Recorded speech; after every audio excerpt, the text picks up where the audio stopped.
See, these cup ties are all about timing, and I think you're catching us at the right time. Most Liverpool fans would have said, yo, we need to get back in Champions League and maybe win one of the domestics. Suddenly we're fighting for the title. And we are fighting for the title, let's not get it twisted. There's no point, oh nah, we're not, we're fighting for the title. I expect us to be confident about winning this game. And I mean the players and the manager, because at the end of the day, our record against Liverpool in the last, let's say, 5-6 games is quite good in comparison to the previous 6. Yeah. Especially here. I don't know, you know. I think this might be a chance for you lot to get the good vibes back. How's it going, people? Welcome back to the channel and welcome back to Box to Box. We're here at the Emirates this Sunday. There's a big tie, and it's made bigger because of Arsenal's recent form. 1 win in 6 in all competitions, 1 win in the last 5 in the Premier League. Back-to-back losses against Fulham and West Ham, and a winter break upon us a couple of weeks out. We really need this win this Sunday to get over the line and actually bring some hope and belief back, especially considering Liverpool are top. And who else better to represent Liverpool than the community man himself, the big 6 Liverpool rep, Uncle Grizz in the building. What are you telling me? I don't know what I'm telling you, man. I don't know what I'm telling you. How you feeling? The way you built it, I don't know, man. I don't really agree with the way you built it out. But for us though, look at the form we're on, Grizz. Like, see, we just said it off camera. Imagine we go and lose to you lot on Sunday, yeah? The 1 win in 5 in the Premier League, we've dropped to 4th. Going at the FA Cup, we're already at the Carabao Cup. And Champions League, listen, we can banter and say we've got a chance there, but really, that chance dwindles as soon as Real Madrid get drawn out at Man City, get drawn out. Yeah, I'm not gonna lie, it's peak. You've changed my mind. It's peak for you lot. But no, but you know what? I was thinking on the way here, like, who's it more important for? Because that's a major question, you know. Who's it more important for? Because, you know, we need to win trophies as well. We're built to win trophies. You guys are in the Champions League sitting pretty. Your Premier League. So this is the thing, innit? We're going to argue at this point. But do you think you could be forgiven, or let's cast our minds back to the start of the season, because it's easy to talk now, you're top of the league, it's looking good. But at the start of the season, could you say that you would have been easier forgiven for not potentially winning any trophies this season, rather than Arsenal, who have been going through this process, phases and all of this stuff, a title challenge last year, 100 million rice, wasn't it? You know, doesn't it feel like there was more pressure on Arsenal this season to deliver a major trophy? I get that, and we did speak about it on the Big 6 that we said you must deliver something. Like, Arteta has to bring something to the table. And this is the most likely something. And this is the most likely something. But with Liverpool, is it the most likely? Well, the thing is, I think it's all about timing. See, these cup ties are all about timing, and I think you're catching us at the right time. And this is why I need to probably give context from a Liverpool point of view. The timing suits you lot. I know you're in bad form. I get it, you're in bad form. But we've got a semi-final 3 days later. We've got a few very important squad players missing, and of course Endo and Salah going out to AFCON. So that changes it a little bit. Normal situation, if the situation was normal, then I would have come and said, you know what, yeah, it's looking bleak for you lot. This is going to be tense. I don't know, you know. I think this might be a chance for you lot to get the good vibes back. And I'm not just saying that people are going to think I'm just saying it just to, you know, hype you up again. But I just think you've got catching us at the right time from your point of view. Well, particularly because you think you're going to rotate quite heavily. I think we are, you know, Turkish. I think you're going to go full strength, and I genuinely think we're going to make minimum 5 changes to our normal team. So, you know, 5 changes. When you make 5-6 changes to a normal team, there's a bit of disruption there. I just think you're going to be up for it more than us. I don't want to say that because I want Liverpool to be always up for a game, especially against Arsenal, especially Emirates. You are rivals now. You know what I mean? Now.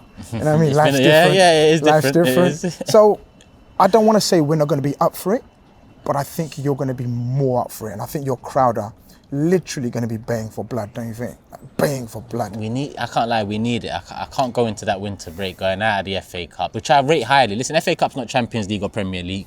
But I think me and you are old school in terms of FA Cup is a trophy, bro. It's football heritage. FA Cup is football heritage. The reason our clubs are where they are is because of the trophy cabinets. And trophy cabinets are not only made of Premier Leagues and Champions Leagues and whatever. They're made of FA Cups as well, and League Cups. Yeah. Yeah, I know people try to chuck community shields in there and all that, but leave that out. The trophies are the trophies. Absolutely. Talk to me about Arsenal, because a couple of years back when I had concerns or doubts and I didn't think Arteta was the man, you was one of a couple on the Big Six that said, listen, I'm seeing things, believe in him, and lo and behold, a couple of years later, right, expectations are sky high. You've called us rivals, but this season hasn't really gone to plan. And personally, as you know from the Big Six, I feel like a lot of that is down to Mikel Arteta's development of the side that challenged last season, or what he saw being the next step for them.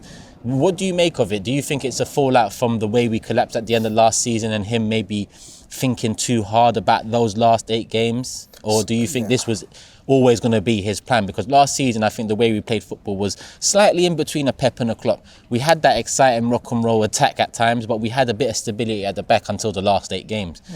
But this season, we've gone heavily towards that kind of controlling, methodical, kind of bore the other team to death style. I hear you. But without yielding as much chances as Man it's City a tricky one. It's a tricky one. Look, do you remember one of our first couple of shows, I think about game week 5, 6, and I said, I genuinely think he's doing too much too quick.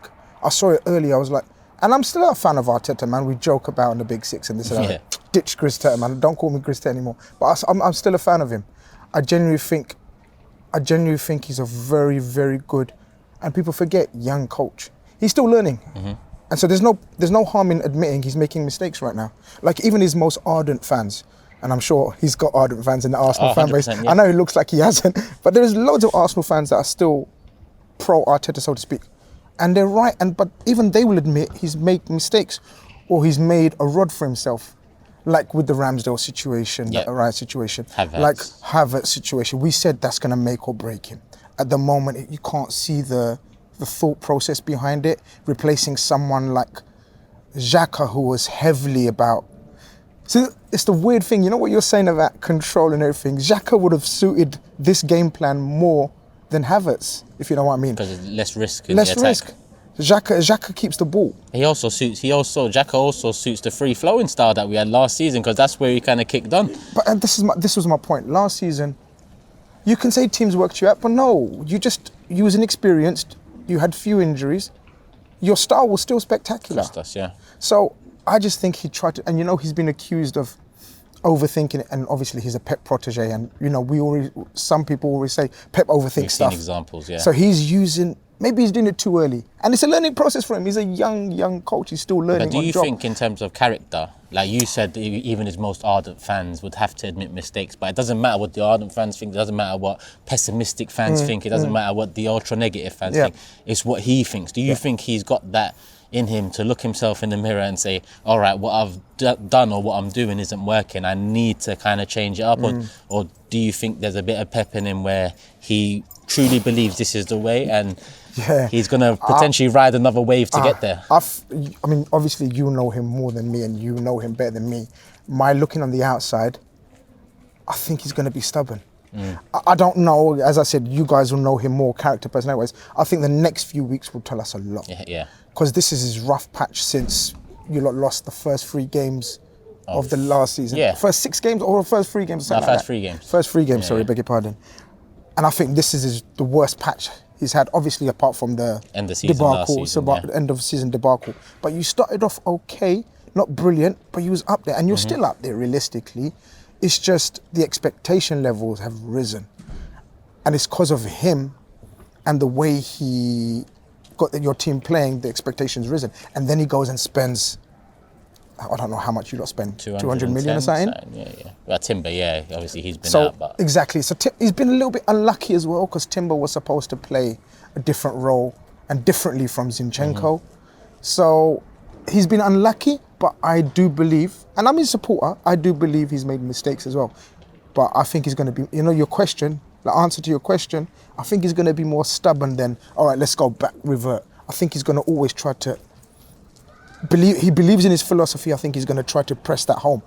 Whether that works, we don't know right now. Yeah, because we've seen him, tactically switch things up across the 3 years, 4 years. When he won the FA Cup, it was a back 5. Yeah. And he made the left wing back and so on. So 100%. He's changed it up a lot. So he's got the ability to. Whether he does or not, I guess it'll come down to how much he believes in his source, or how much he believes this will turn out in the second half of the season. And listen, we need a stronger 18 games in Liverpool, Man City, and Aston Villa too, in order for us to win the league. And I know he knows that because he is the one that raised the standards. So 100%. he's going to have to, understand He speaks that. about it himself, doesn't he?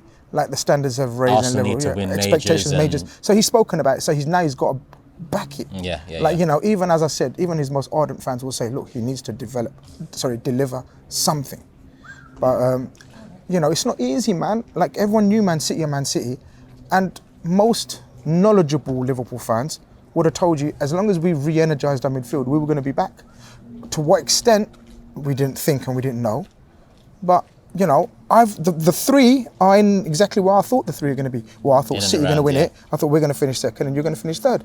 So it's still tight and it's still there. Yeah, and let's talk about you and the midfield regeneration, because, I think you'd be a fool to doubt Klopp, and you'd be a fool to doubt a side with Salah in it, with Van Dijk in it, with Alisson in it, and so on. I can mention multiple names, Trent and Robertson and so on. But you completely, renovated the midfield, and I know a lot, including Liverpool fans, thought it'd take at least a season for Liverpool to kind of click and get going, and that the argument might still be there. Maybe the argument is Man City haven't done what Man City usually do, and that's why Liverpool have taken advantage of it.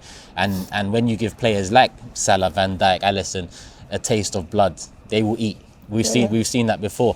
So what do you make of the whole regeneration of the midfield? Szoboszlai, McAllister, Endo's come in, I think Endo deserves credit, especially in recent weeks. I think he's someone that doesn't hide, he picks up the ball, he does the basics quite well, and he actually progresses the team forward. He's been a revelation, man, in terms of compared to expectation. He was laughed at the time because you laughed at Come on, man. We already know, man. Certain man's laughed at him, you know what I mean? And certain man's have been caught in 8K. You know what I mean? Laughing at him. Blue Spirit or you know what I mean? Red Spirit? You know what I mean? That's what I'm saying, bruv. But the point is, we're still in a work in progress. So this is why I'm glorifying in it, because I know this is not our finished product. Yeah. Like, I know there's more to come 100%. from us. And so far, I've got no reason to be down and out about it and criticising and lambasting our team, because, most Liverpool fans would have said, we need to get back in Champions League and maybe win one of the domestics. Suddenly we're fighting for the title. And we are fighting for the title. Let's not get it twisted. There's no point, we're fighting for the title. I still make City favourites, but I know we're capable of doing a similar run to them, because we've done it in the past. And we're in the middle of a run. We're one defeat in 30 games. All 4 competitions as well. And we're in all 4 competitions again. So, to me, to play it down would be foolish. To me, to say we're there would be delusional. Yeah. So I'm there in the middle, and that's not sitting in a fence. That's being real. Like, you tell me otherwise. I know, looking from the Arsenal point of view, a lot of your fans think, oh man, we're going to lose Sunday. Why? Because you guys think Liverpool are dangerous again. So we've got that aura back. But I don't think we're complete. I think we're far from complete, but we're doing well. We're in a good way. We're in a good way, bro. We're in a good way. Before we kind of move towards wrapping it up, key man for Arsenal, because a lot of Arsenal's usual key men this season have been poor all round. I think Saka's been the best of a bad bunch, but Jesus, Martinelli, Odegaard, all criticised. Havertz, has he been a good signing or not? Well, I don't even think that's a question, but some do. Who do you think is the key man? Who do you think, if he turns it up on Sunday, Arsenal win the game? I might surprise you here, Declan Rice. So obviously the danger man, Martinelli, your front three. Yeah. Saka, we already know that. But I think the way you operate in midfield now, with Havertz and Odegaard pretty much attacking, he's got a lot of responsibility. And I noticed the other day where he was having offs with Gabriel. Yep. I like that. And it looked like he was saying, bro, What's going doing on? too much. Yeah. I'm covering it, and this is it. I think he looks the first time this season, because everyone's been praising him, and rightly so. He's been a mad signing for you guys. He's brought that strength and solidity. Not spectacular in terms of passing and creating assists, even though he scored a couple of important goals. Yeah, he has. But he's brought that experience of knowing how to finish a game. But for the first time, he looks a bit tired. He looks a bit fatigued. And we're going to have a brand new midfield in terms of, they're going to be personnel change. Fresh. They're going to be fresher. Yeah, they're not going to be obviously the quality of the first 3, but it's going to be energy. I think Declan Rice is key. I think he needs to regain his vigour, his energy levels, and protect and cover. Because if he doesn't, it could be problematic for you, because our front 3 will still be dangerous, even though Salah's not playing. Yeah. So Salah won't be Even with playing, but rotation, but our attack will still be 3 out of the 5. So that'll still be dangerous. But it's all about Declan Rice for me. That's just my personal opinion. So Grizz, Keyman, Declan. I thought you might say Bobby Jesus. I know. I was going to say that and look like a hypocrite, but but we know he's destined to score now. But it is what it is. You didn't even clock what I just said. Bobby Jesus. Bobby Jesus. Okay, is that how you're going on there? Please don't do this, man. Head over to the Big Six if you want to know why. Don't do this, man. Bobby And you Jesus. know what? This comes out after Big Six, so we can make our predictions now as well. Actually, key man for Liverpool. I'm going to say Harvey Elliott because I think that he will play. Yeah. I think he'll get 90, and I think when I've seen him recently, he has been quality. I think he was hard done by potentially not to start the last fixture against us. See, I thought you were going to say Diogo Jota, who none of you lot said menace against us, who man. I suggested gets in a lot of your teams, but you lot didn't want Jota. But you see, listen, I've always rated Jota. I swear to you, I've always go back, check the tapes. Okay. I've always said Jota's for 40 mil as well. Bro. Listen, key signing. I know he's had injury problems, but he's had big goals for you lot as well. He's a menace. He's a threat when he starts. I think that's the best way to describe him. He's a menace. He's a menace, 100%. He don't stop. 100%. But Jota, now you have to make him think of Jota. It's Jota and Harvey Elliott. Fuck it, I'm putting 2 key men in there. No, fair enough. I get the Harvey Elliott one, man. Harvey has been balling, absolutely balling. And that's why he didn't come on the other day, because I think he's got a busy month ahead of him because of the absentees. But yeah, man, key men. I think there's going to be a few key battles, but still. Predictions, home team, Arsenal. I'm going to go 1-1. I don't envision a win for Arsenal the way we've been playing. But then again, I don't envision a heavily rotated side like Grizz does. And if it is heavily rotated, then listen, even if it's not heavily rotated, I expect us to be confident about winning this game. And I mean the players and the manager, because at the end of the day, our record against Liverpool in the last, let's say, 5-6 games is quite good in comparison to the previous 6. Yeah. Especially here. So I think they should be confident about a win. They need to turn it around now, because going into this winter break, going out of the FA Cup, the poor league form, it's far from a crisis. We've been in crises before. We're seeing other clubs around us, United, Chelsea. That's a crisis. But in terms of the conversation at the very top, it would be another hammer blow. So I'm going to go 1-1. And that's because I think Liverpool will go with a strong side. What do you think? I think we're going to lose, you know. I'm being honest and I'm being real. Because of the fact that we're going to play a very rotated team.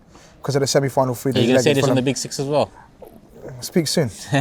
People are going to watch this. Speak soon. After the Big Six. Depends on the DMs I get and the messages like, girl, what are you saying, man? What are you saying, man? But I think we're going to lose. I'm going to be honest with you. And I'm only saying that because of the team that I think we're going to pick. Okay. And I think about the motivation levels, and I think your crowd will be baying for blood. I just think it's going to mean more to you guys than us. I'm not saying they don't mean anything to us. I'm not playing it down in terms of, we don't mean, if we lose, I didn't want that anyway. I want it. Yeah. But I just think the team that we're going to have to pick is not going to be good enough to hold out. For example, I think we're going to change our fullbacks. We're going to play 2 young fullbacks, in my opinion. Up against Martinelli and Saka, it's going to be a lot of work. So that'll probably put more pressure on Martinelli and Saka, who are under pressure at the moment. Because if the lineup that you say comes out and those 2 young fullbacks play, then I'm looking at Saka and Martinelli saying this is the game for you to turn it up, but that's more pressure. It could be nervous, you're right. So Grizz is saying Arsenal win. He expects a heavily rotated Liverpool side. I don't expect as heavy of rotation. I do expect some, but I'm going for a 1-1, which in my opinion, I won't say the worst result. Going out would be the worst result, but another trip to Anfield amongst the heavy fixture schedule. Neither of us want that. Yeah, neither of us want that for sure. But let us know your predictions, thoughts, lineups, key men in the comment section below. Big up Grizz. I'm going to tag his channel in the title. Football Carnage, right? Carnage. Come on, Carnage, KHANAGE. But I'm going to put it in the title, people. Description too. Big up Grizz, Big Six Liverpool rep. Make sure you follow the Big Six too. I'll put that in the description as well. And love for the love. Big up the community. Grizz, may the best man win.